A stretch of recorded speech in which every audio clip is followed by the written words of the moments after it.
Damos gracias a Dios porque le ha dado oportunidad al pastor de predicar el mensaje del Evangelio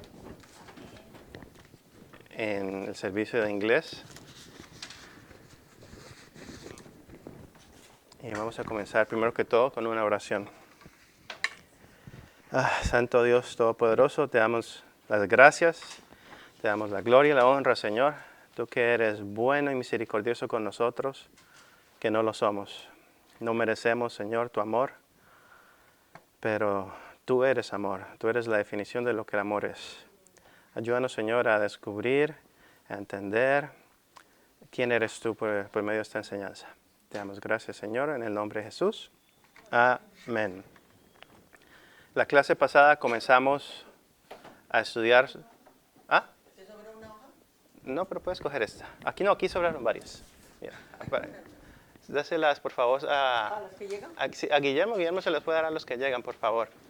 Esta es para la segunda parte de la clase de la divinidad, que se trata sobre la hoja que tienen es las herejías.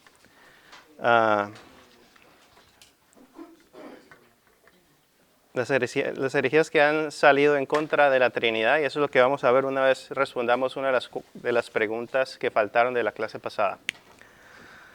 Entonces, vimos las diferentes religiones y estamos estudiando estas 5 doctrinas, cómo cada religión se manifiesta en esta doctrina. Y una de las preguntas que hacen principalmente los testigos de Jehová es que ellos dicen, estudiamos la semana pasada, que lo que significa la primogenitura, que no significa la primera persona que nació, sino como Jacob le quitó la primogenitura a Esaú, se trata sobre la persona que tiene autoridad, que tiene la bendición de Dios. Entonces eso es lo que aprendimos. Entonces ellos dicen que Jesús, o más bien el arcángel Miguel, fue lo único que Dios creó, y que por medio de ese arcángel Miguel, Él creó todas las cosas. Entonces, para sustentar esa posición, ellos dicen, y vamos a abrir la Biblia aquí en 1 Corintios. Abre tu Biblia, Megan, por favor. La Biblia.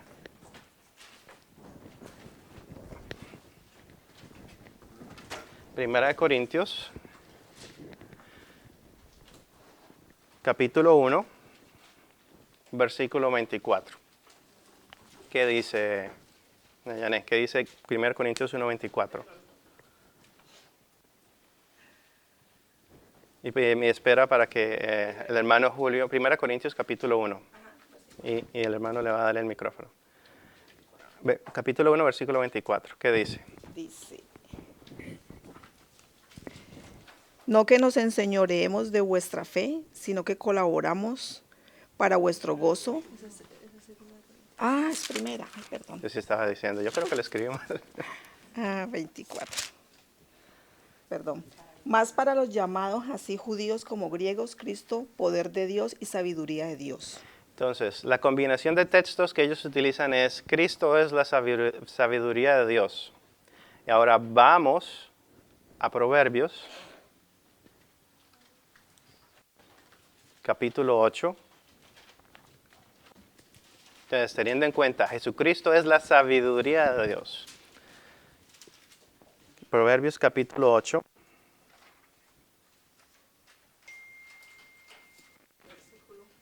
Versículos del 22 al 31. Patricio, ¿me lo lee, por favor? Proverbios capítulo 8, versículos del 22 al 31. Jehová me poseía en el principio, ya de antiguo antes de sus obras. Eternamente tuve el principado, desde el principio antes de la tierra. Pausa ahí un momentico. Ahí está hablando sobre la sabiduría. Entonces ellos están utilizando este versículo para decir, mira, aquí está hablando de Jesús, porque Jesús es la sabiduría de Dios. Bien, continúa, hermano Patricio. Antes de los abismos fui engendrada, antes que fuesen la fuente de las muchas aguas, antes que los montes fuesen formados, antes de los collados, ya había sido yo engendrada. no había aún hecho la tierra ni los campos, ni el principio del polvo del mundo.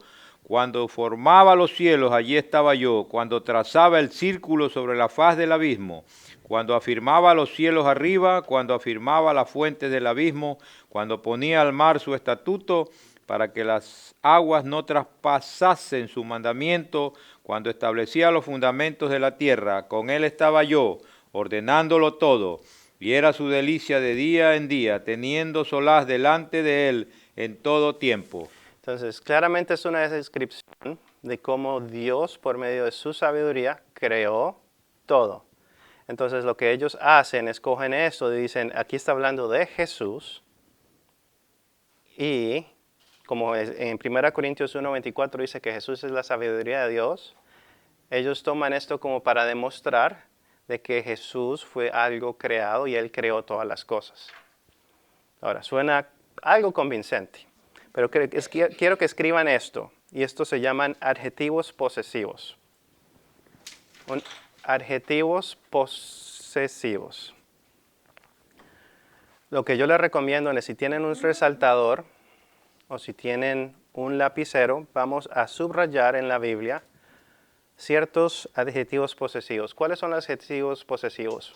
El tuyo, lo suyo, su, sus, aquellos. Esos son adjetivos posesivos. Tuyos, sus, suyos. Sí, míos, mío. Todo lo que tenga que ver con posesión. En el griego, en el inglés también, en el español no lo veo, pero, a menos el tuyo o el tuya, es lo único que existe. Pero el su, si uno le habla a una mujer, le dice su casa, o le dice la casa de ella. Cuando habla su casa, uno no sabe de quién se está hablando, de ella o de ti, pero en el griego, cada adjetivo posesivo tiene un género, sea masculino o sea femenino, en el caso del tuyo, tuya, que se ve en el español. Si vamos al versículo 1 de Proverbios. Proverbios 8, versículo 1. Proverbios 8, versículo 1. Dice lo siguiente. No clama la sabiduría y da su voz la inteligencia. Su voz está hablando de un adjetivo posesivo femenino. Entonces, si si la sabiduría es Jesús, ¿por qué razón se le llama con un adjetivo femenino? Versículo 2. Subrayen ese su voz, su. Pero una pregunta, pero allí en ese adjetivo de su sabiduría se entiende como algo femenino. Sí, por eso. Sabiduría no es una palabra neutral, porque termina en A no necesariamente es femenina. Pero la sabiduría, por lo menos la palabra la sabiduría ahí no es femenina en el griego. Nosotros la entendemos en el español como femenina. Perdón, en el hebreo, estoy confundiendo el lenguaje, en el hebreo. La palabra donde dice y da su, eso es una palabra, un adjetivo posesivo femenino. No es en el griego, el hebreo. Es en el hebreo, perdóneme. ¿En el hebreo entonces? Sí, es en el hebreo, estoy confundiéndome. En el hebreo. Dice el versículo 2. En las alturas junto al camino, a las encrucijadas de las veredas, se para. Ese se también es femenino. Para la sabiduría. En el versículo 3. En el lugar de las puertas, en la entrada de la ciudad, a la entrada de las puertas, da voces. Ese artículo también es femenino. Y todo eso se refiere a la sabiduría. Entonces, su voz en el versículo 1, esa palabra su, es femenina. En el versículo 2, de las veredas se para. Vayan subrayando esa palabrita se, para que si un testigo de Jehová viene a su casa, una de las tácticas que va a tener es mostrarle Proverbios 8 para mostrarle que Jesucristo fue creado y Él fue el que creó las cosas. Y este es uno de los textos en que ellos siempre van. Nosotros no nos vamos a poder acordar sobre los adjetivos posesivos, tal vez no vamos a encontrar las notas de eso, pero si abrimos la Biblia ya tenemos marcados las palabras que son femeninas, podemos mostrarle por qué razón se le llama la sabiduría de forma femenina. Y estos son evidencias. Y ahí estoy dando de la más pequeña a la más grande por qué razón la sabiduría no es Cristo. No está hablando aquí sobre Cristo. Entonces, si vamos al Proverbios capítulo 1, es lo mismo, en el versículo 20. Proverbios capítulo 1, versículos 20, dice, la sabiduría clama en las calles, alza su voz. Ese su es otro adjetivo posesivo femenino cuando habla sobre la sabiduría. Si vamos al capítulo 2, en el versículo 4, hablando sobre la sabiduría, dice, si como a la plata esa la es femenino, buscares, y la escudriñares, ese también es femenino. Si vamos al capítulo 3, el versículo 14, hablando sobre la sabiduría, dice, porque su ganancia, ese su, es femenino. Dice, es mejor que la ganancia de la plata y sus frutos, femenino, más que el oro fino.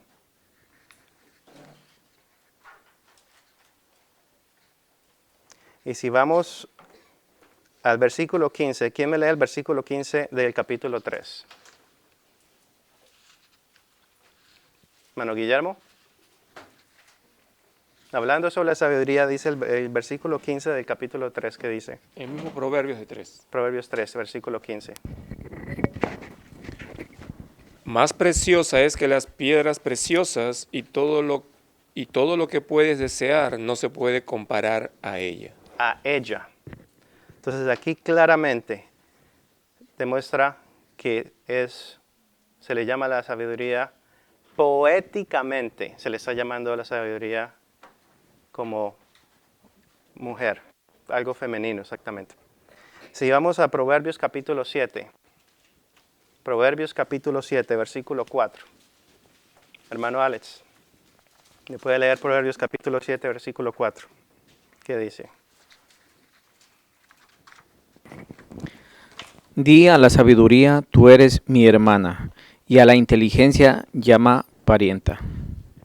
Una de las preguntas que le podemos decir a cualquier testigo de Jehová que viene a nuestra casa o que nos encontremos y que trate de convencernos de que Proverbios 8 está hablando de Jesús es esta pregunta, sencilla.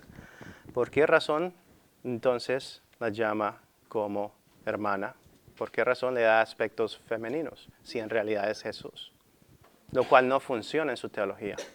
Aquí Salomón está tratando de poéticamente, porque Proverbios es un libro poético, de cómo Dios utiliza la sabiduría para que nosotros podamos aprender de ella. ¿Amén? Muy bien. Esta era la segunda, la pregunta que hacía falta por enseñar.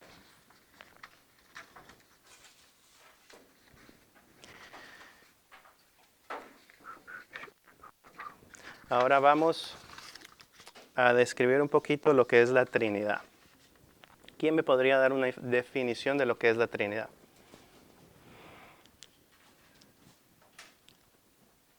Dime, Jenny. Espera, el hermano Julio te va a dar el micrófono. Es 1 en 3. ¿Mm? 1 en 3. Vamos a escribir aquí la Trinidad.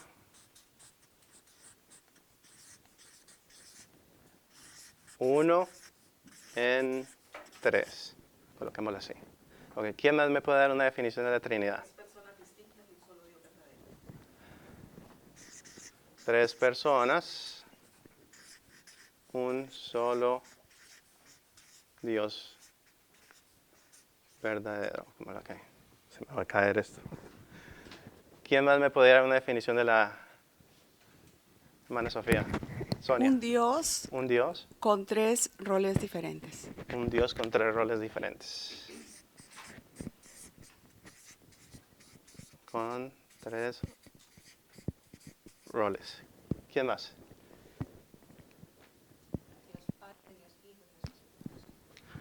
Dios Padre, Hijo, Espíritu Santo. ¿Qué más? ¿Eso está correcto o está equivocado? Correcto, muy bien. Es verdad que Él es uno en tres, simplemente que hay que ser más específico. Es verdad que son tres personas en un solo Dios, muy bien. Un Dios con tres roles, muy bien. Dios Padre, Hijo y Espíritu Santo, muy bien. Ahora, cuando se habla de la Trinidad, hay dos aspectos que se hablan. Vamos a colocarlo aquí. Un aspecto, y espero que anoten esto, es la Trinidad económica. Creo que el hermano Darwin enseñó de esto. Que habla sobre, lo que dijo la hermana, un Dios con tres roles. O tres personas, cada una tiene un rol. Y lo que se llama la Trinidad, colocarlo más fácil de entender, la Trinidad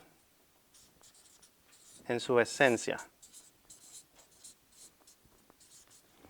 La esencia es lo que el ser es. La esencia es otra palabra para hablar del ser. Yo soy un ser humano.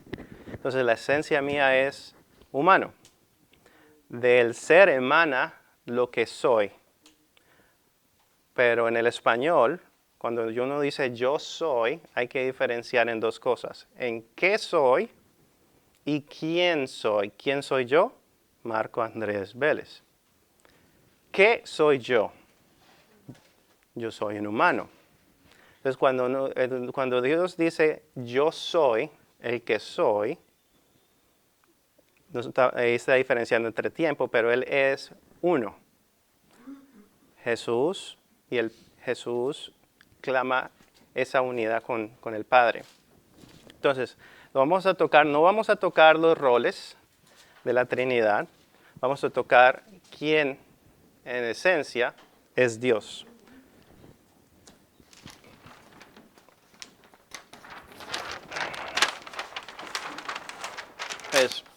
Y antes de explicar esto, Dios es un ser infinito.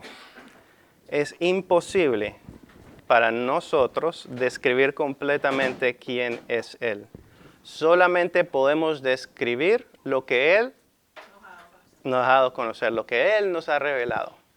Entonces, la Trinidad en Deuteronomio capítulo 6, versículo 4, que se conoce las oraciones de los judíos, el Shema, dice que Jehová uno es. Isaías 43:10 dice que antes de mí no hubo Dios creado ni habrá después de mí. Entonces, existe un solo Dios. Vamos a colocarlo aquí.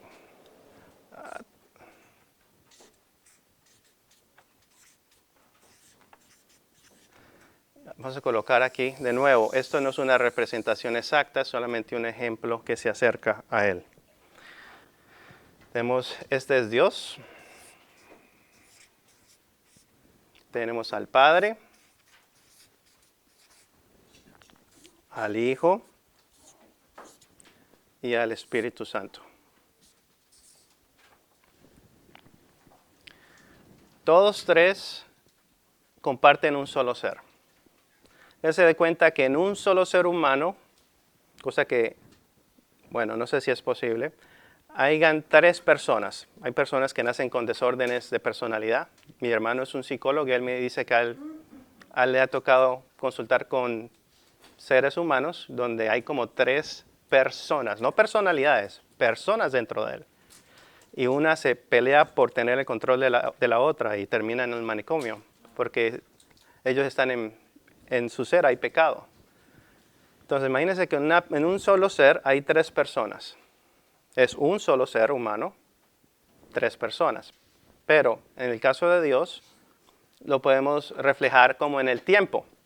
Cuando nosotros hablamos del tiempo, estamos hablando de En su naturaleza tiempo es tiempo, lo contamos, pero cuando hablamos del tiempo tenemos que identificar si estamos hablando del pasado, si estamos hablando del presente o si estamos hablando del futuro.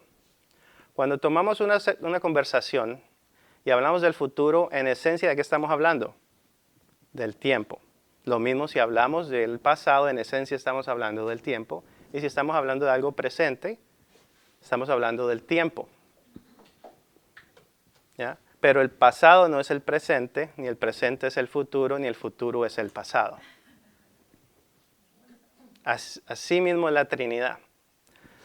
Por lo menos en el H2O hay un punto donde el agua se vuelve sólida, se vuelve líquida y se vuelve gaseosa. Hay un punto.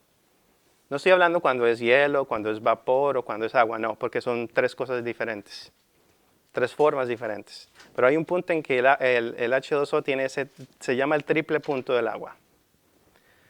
Son en esencia una sola cosa, H2O, pero son tres estados diferentes. Entonces, más o menos así.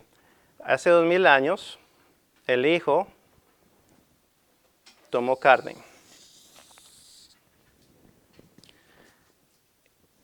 Y antes de continuar, se me escapó decirles lo que la Trinidad, la mejor explicación de la Trinidad, una buena explicación de la Trinidad hace, vamos a escribir aquí, ahorita volvemos. Lidia con ciertos, ¿cómo se le dicen? Ciertos atributos de Dios. Dios es luz, es inmutable, amor,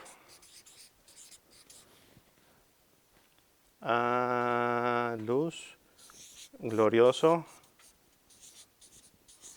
bueno,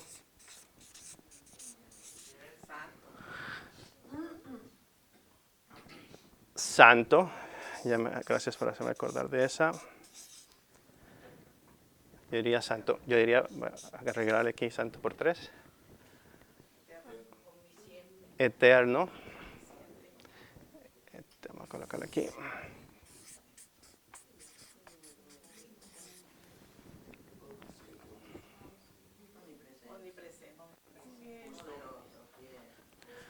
Sí, pero en la Trinidad, vamos a colocar los 3 omnis, omni por 3.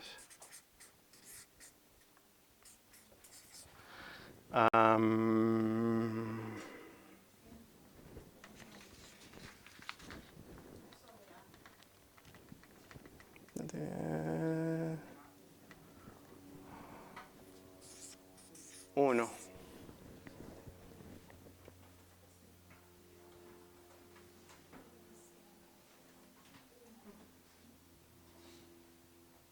Ya. Entonces, vamos a ver que la Trinidad mantiene estos atributos de Dios. Sé que hay más atributos, son no los únicos. Aquí faltó santo, faltó justo. Él es justo. Ya. Entonces, la Trinidad mantiene estos atributos. En cambio, a cada uno se les pasó una hoja sobre las herejías. Y cada de estas herejías tratan de representar quién es Dios y fallan en una de estas áreas de quién es Dios. Entonces vamos a ver que la Trinidad no falla en ninguna de estas. Entonces, hace 2000 años el Hijo tomó carne. Voy a colocarle aquí. Y este es quién es, vamos a colocarle aquí, tomó carne. Vamos a hacer un muñequito aquí para que se entienda. Y este es Jesús. Jesús. Este es Jesús. Jesús comenzó a existir hace 2000 años. Antes de eso, se le conocía como el Logos, se le conocía como el Hijo Unigénito. Pero la persona de Jesús comenzó hace 2000 años. En la persona de Jesús, voy a colocar acá, vamos a estudiar algo que se llama la unión. Muy bien.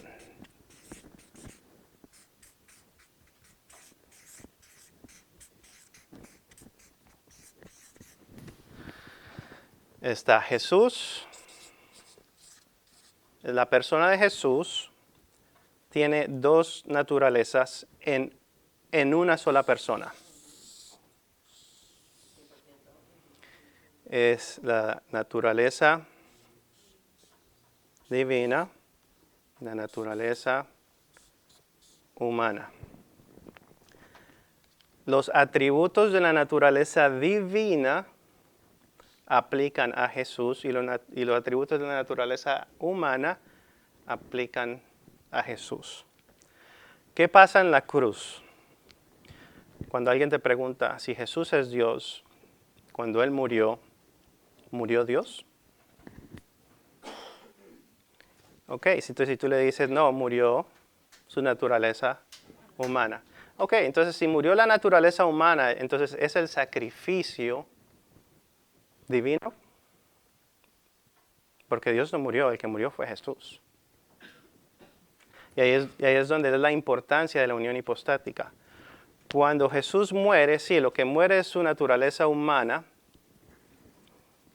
pero porque está unido a la divina en una sola persona, el atributo se vuelve un atributo divino. Esto es muy importante. Esto es en lo que fallan los unitarios. Porque en la divinidad de Cristo, ellos dicen, el Padre vino al cuerpo de Jesús y Jesús es solamente un cuerpo. Pero quien habitaba dentro de Jesús es el Padre. Pero cuando el Padre en el cuerpo de Jesús fue a la cruz, el que murió fue el cuerpo. Entonces su expiación, como el Padre nunca en realidad encarnó, sino que utilizó un cuerpo, su sacrificio no es divino. Ese sacrificio no salva. Asumiendo de que Jesús nunca pagó, para que la ira de Dios sea satisfecha, tiene que ser un pago eterno. Y si Jesús no era divino, no tendríamos pago para nuestros pecados. ¿Entienden? Jesús, ¿alguna pregunta? Jesús, ¿alguna pregunta? Bueno, ok. Esta en sí es la unión hipostática. La Trinidad no es un ser y tres seres, el Padre, el Hijo y el Espíritu Santo. No, eso es una contradicción lógica. La Trinidad no es tres personas en una persona. Eso es una contradicción lógica. Son tres personas, como dijo la hermana Janet, en un ser, y ese ser es Dios. Entonces, cuando alguien te pregunta, ¿la Trinidad no tiene sentido? Bueno, ok, pero la Trinidad va en contra de la lógica, porque como tres pueden ser uno. La respuesta es, son dos categorías diferentes, un qué y tres quiénes. Un solo Dios, tres personas, son dos categorías diferentes. Yo soy un hombre y una persona, sí, pero con Dios es diferente. Dios es un solo ser en tres personas. Entonces, esta unión hipostática, junto con la descripción de la Trinidad que di,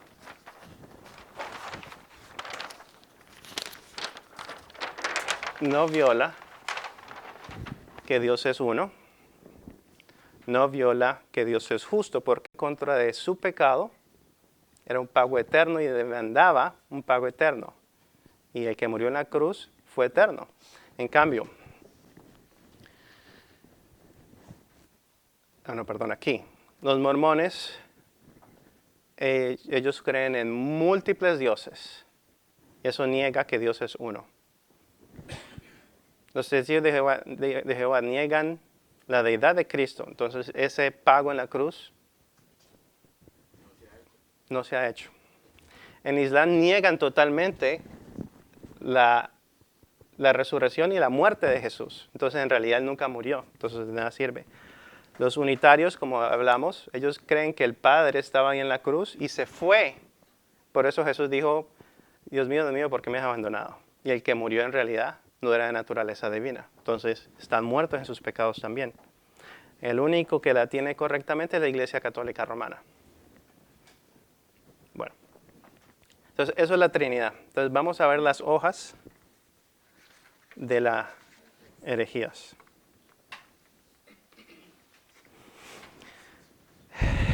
La primera que tenemos en la lista es el arianismo. Los arianismos son del siglo II que comenzaron, y de estos se identifican los testigos de Jehová. Ellos continuaron con esa doctrina del arianismo en el 1800, que dice que Jesús era un ser menor creado. Entonces, para identificarlo, vamos a darnos cuenta. Ellos creen esto. Jehová es el Dios Todopoderoso. Él es el Rey. Colocamos una corona aquí. Él es el Rey y hay otros dioses. Está el Dios con D minúscula para ellos. Aquí hay otro Dios. Acá hay otro Dios. Y por acá hay otro Dios. Aquí está Satanás, es un dios.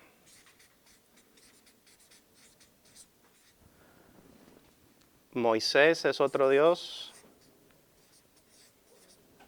Los jueces son otro dios. Y Jesús es otro dios.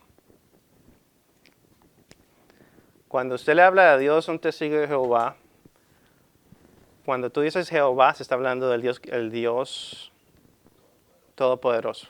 Cuando está hablando de Dios, puede hablar de cualquiera de estos. Cuando habla de Jesús, se le llama el Dios poderoso. No todopoderoso, solamente poderoso.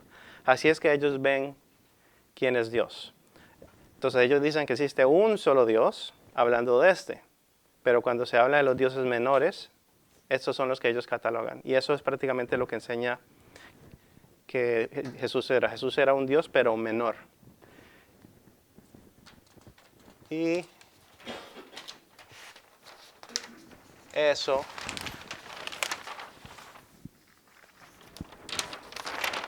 de nuevo, eso niega la eternidad de Jesús, niega que existe un solo Dios, niega la justicia de Dios porque el pago no es eterno, no es divino. Niega su amor. ¿Por qué el amor? Porque Jesús dijo, no hay gran amor, no hay mayor amor de que uno dé su vida por él. Exactamente. Entonces, si eso es verdad, el Padre no hizo eso. Porque el Padre es el único Dios, según ellos. El que hizo eso fue Jesús. Entonces, en realidad Jesús nos amó más que el Padre. Bueno, comencemos, vamos por la otra. Sigue el docetismo. Esto nos ayuda a ver claramente por qué es necesaria la Trinidad y el mensaje del Evangelio al mismo tiempo, al estar estudiando esto. El docetismo dice que Jesús era divino, pero solo parecía ser humano. O sea, mientras Jesús estaba aquí en la tierra, nosotros lo veíamos como un ser humano, pero en realidad no lo era. Y los apóstoles tuvieron que lidiar con eso. Ellos decían que en realidad Dios no vino en la carne. Ellos decían, vamos a primera carta de Juan, capítulo 4.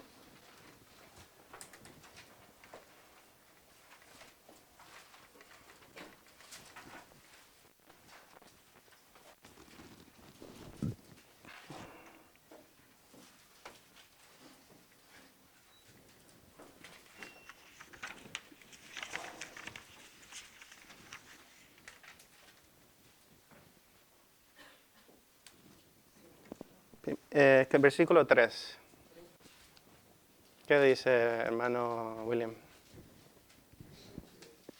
Primera de Juan, capítulo 4, versículo 3. Y todo espíritu que no confiesa que Jesucristo ha venido en carne no es de Dios.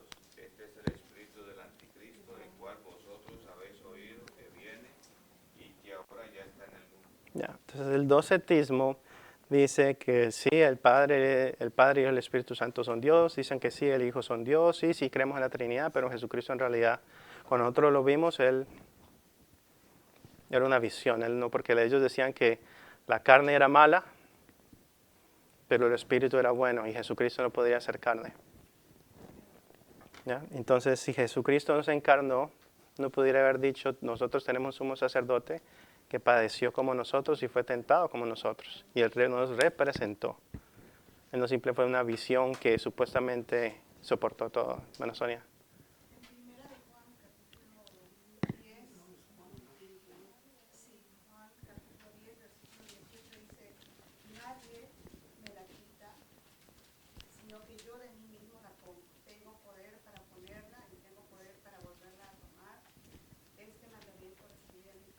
Sí, eso demuestra que en Él había vida. Él podía quitarla y Él podía darla. Muy bien, Sonia. Va. Bueno, los testigos de Jehová dicen que cuando Jesucristo resucitó, ellos utilizan 1 Corintios 15. Y en 1 Corintios 15, el hermano Patricio me estaba comentando sobre eso. 1 Corintios 15 dice que ni sangre ni carne pueden heredar el reino de los cielos. Entonces ellos piensan, ok, entonces si Jesucristo resucitó como ser humano, entonces Él no pudo haber ido al cielo. Entonces ellos piensan que Jesús, cuando resucitó, lo que resucitó fue su espíritu. Esa es la posición de los testigos de Jehová. Y hay un versículo que dice que Jesucristo fue resucitado en espíritu. Pero ese en espíritu también se puede traducir por el espíritu. Entonces, es problema de gramática ahí. Entonces, cuando Jesús va y le pregunta a sus discípulos, ¿quiénes dicen la gente que soy yo? Y Pedro le dice, tú eres el Cristo, el Hijo de Dios. Y Jesús le dice, ni carne y sangre te ha revelado esto. Carne y sangre es una frase que significa lo de la tierra, lo que está aquí en la tierra. Entonces, cuando en 1 Corintios 15 dice, ni sangre ni carne puede heredar el reino de los cielos, está hablando de lo que está aquí en la tierra. Aparte de eso, cuando Jesucristo resucita, Él dice, no se asusten, yo soy de carne y hueso. Cuando Jesucristo resucitó, dentro de Él no había sangre. Toda la sangre de Él fue derramada en la cruz. Entonces, cuando Jesucristo ascendió carne y hueso. Por eso, eso no invalida que la carne y sangre no puede heredar el reino de Dios. Entonces, cualquiera que te venga a decir, no, Jesucristo en realidad no resucitó. Para Jesús ser un sumo sacerdote que intercede por nosotros, Él tiene que ser un hombre. La Biblia claramente dice que vamos a ser juzgados por un hombre. Jesucristo todavía sigue siendo un hombre que sigue intercediendo por nosotros y por nuestros pecados. Entonces, ellos invalidan esa doctrina también. Muy buena pregunta, William. Entonces, la próxima herejía que hay se llama el eutiquianismo, que prácticamente dice que nosotros colocamos aquí la unión hipostática de Jesús, ¿cierto? Entonces, que está la naturaleza divina y la naturaleza humana. Entonces, el eutiquianismo dice que cuando Jesús nació, Él fue encarnado, sí, Él vino en la carne, sí, nosotros estamos de acuerdo con 1 Juan 4:3, pero después, no se sabe cuándo, no está explicado cuándo, de pronto cuando Él resucitó, ya Él era una sola naturaleza divina. Ya no era más naturaleza de carne. Y eso es prácticamente lo que creen los testigos de Jehová. Cuando Él vino estaba así, cuando Él resucitó ya era solamente espíritu. ¿Ya? Entonces, eso invalida la intercesión por nuestros pecados ante el Padre. Vamos con la otra, la quinosis. Y esta es para mí una de las más importantes. La quinosis. Vámonos a Filipenses capítulo 2. kenosis.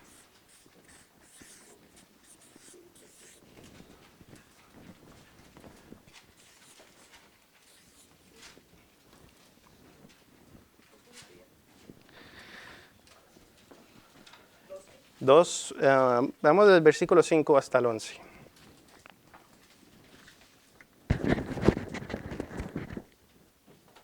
Versículo 2 hasta el 11, ¿qué dice? No, vamos a leer el versículo 7, por cuestión de tiempo. Versículo 7, ¿qué dice el versículo 7? Se despojó. Esa palabra en el griego es kenosis, despojó. Entonces, ¿qué dicen? Eso más o menos en el 1700 se formó esta teología, esta doctrina de un teólogo, creo que era alemán, en la cual dice que cuando el Hijo tomó carne, en Juan 1:14, cuando el Hijo tomó carne, Él se despojó, eliminó ciertos atributos, específicamente los 3 omnis. Omnipresente, omnipotente y omnisciente. Y eso lo dicen por una razón, lo cual vamos a ver en la clase que viene. Ahora, esto niega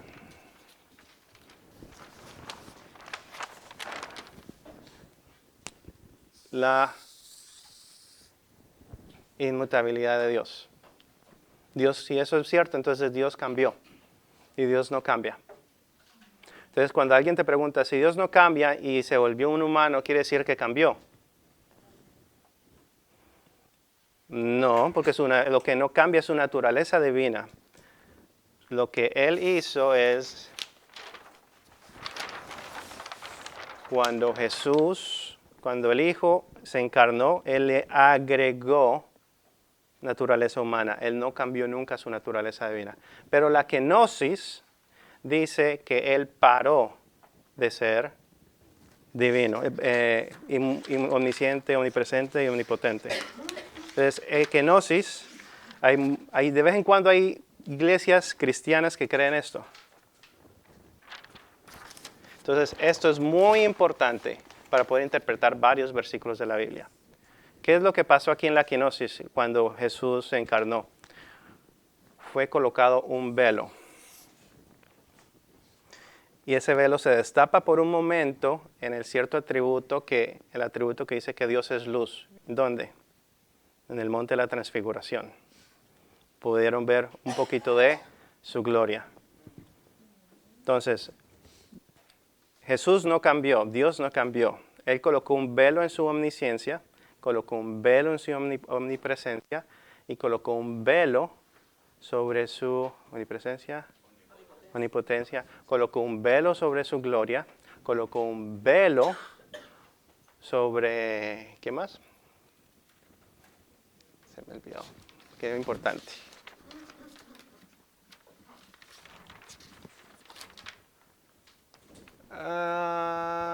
Creo que esos son todos. Él estuvo en velo. Y ese era Jesús, porque Jesús tenía que ser humano y padecer como nosotros. Entonces Él se humilló.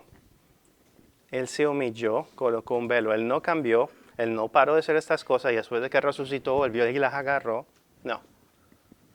Simplemente se colocó un velo, porque si no se colocaba un velo, no podría ser humano, no podría morir por nuestros pecados, no podía resucitar. Amén.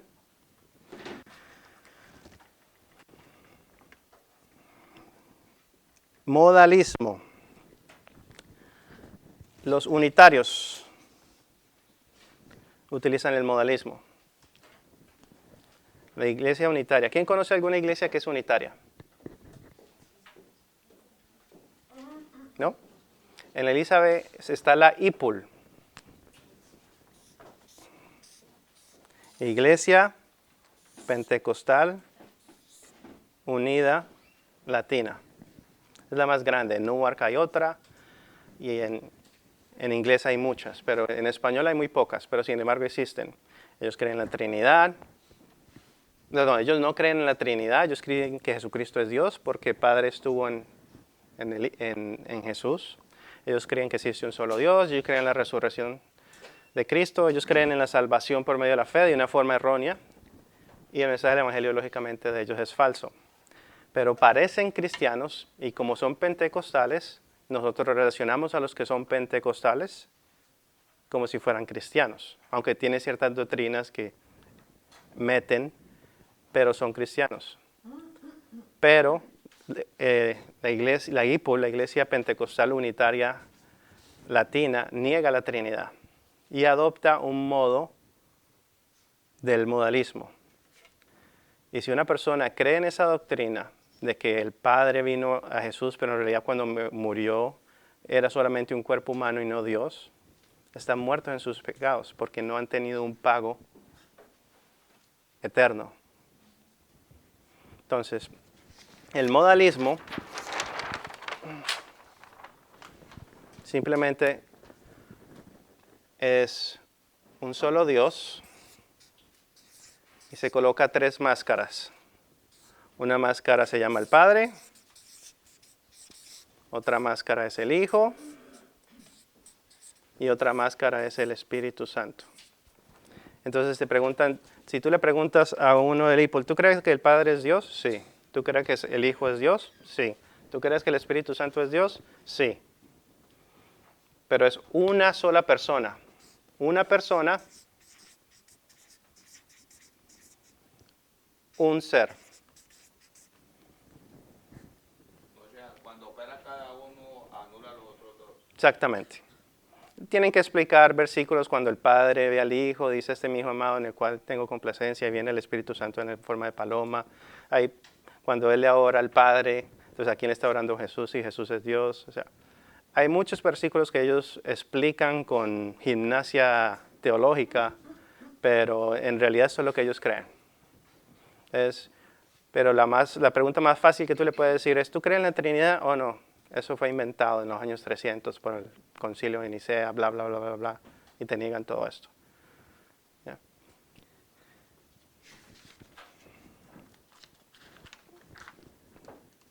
Vamos con...